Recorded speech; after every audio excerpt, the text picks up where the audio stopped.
rabaa halka fariin inaan uga diro qurba joogta reer Puntland ee ku howlan siday u garab istaagi lahaayeen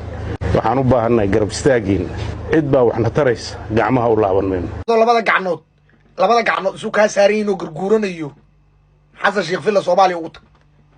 ana ku dhahaayniyo anu dag hadlaya xasan sheekh maxamuud u tag ila adeerow adoo wax kasto isma bixi kartid hadaadan ilaahay ku roonyahay wuxuu ma buuraha ma buur ku tiirsano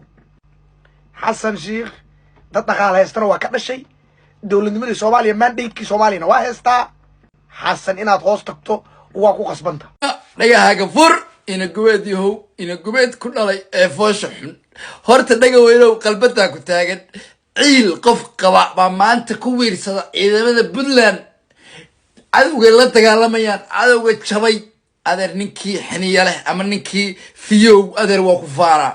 laakiin maanta qalbadiina ku taagan tahay oo aad ka xuntiin reer Somaliland oo shalay ee xabad isugu jirtay ba taageeraya Puntland af funa adeer hiil u galaa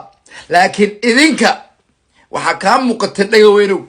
in hadda koorniman Puntland lagu dilay baa jirta 17 wiil iyo maqaar 20 wiil waxayeen hadda koor la bireeyay oo shaw aha oo waliba ilmaadeerada aha mursado iyo abgaal aha hadday waxa kale ku haya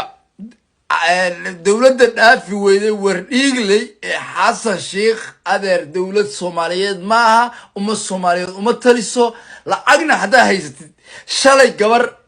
YouTuber waata gabadha YouTuberka ah baa waxay ku qoday ceel degmadii Jawhar bal ilaahay baa ku dhaar shafiir dhaqaalaha haysta xasan sheekh soo gurguuro waadiga leh madaxweyne ummadan u ah daddan u ah dagaama haysta ilaahay ka taxadiray dadkiisa qurbo joogta la hadlaya hadii uu wax ka helo uu dadkaas qurbo joogta leeyihiin Puntland jaaliyada ee caalam ku leeyihiin waxa mooday xasan ka dawarsado jarmalka yiraahda eliya Soomaalida lacag igu siiya xasan shaqeyrkaas noo yimi intuu jarmalka noogu yimi buu yiri soo celiyo qaxootigeygi soo celiyo lacag siiya ilaa baa idinku dharshay madaxweyne Kenya yimura jarmalka Kenya wuxuu yiri dadkayga waa in wax barta shaqo la siiyaniyo dadkayga waddankiina ku nool shaqo la siiya kaayagana wuxuu yiri waa xasan sheekh alayso celiyo qaxootiga adeer galmudug oo dhan baa la haysta orod galmudug xoray nacla dhalada ku dhashay ku yaal awal baa anagoo jifiya oo qabiil ah baan galmudug ka dagaalamayna hadda anagu waa faraar ka qaadnay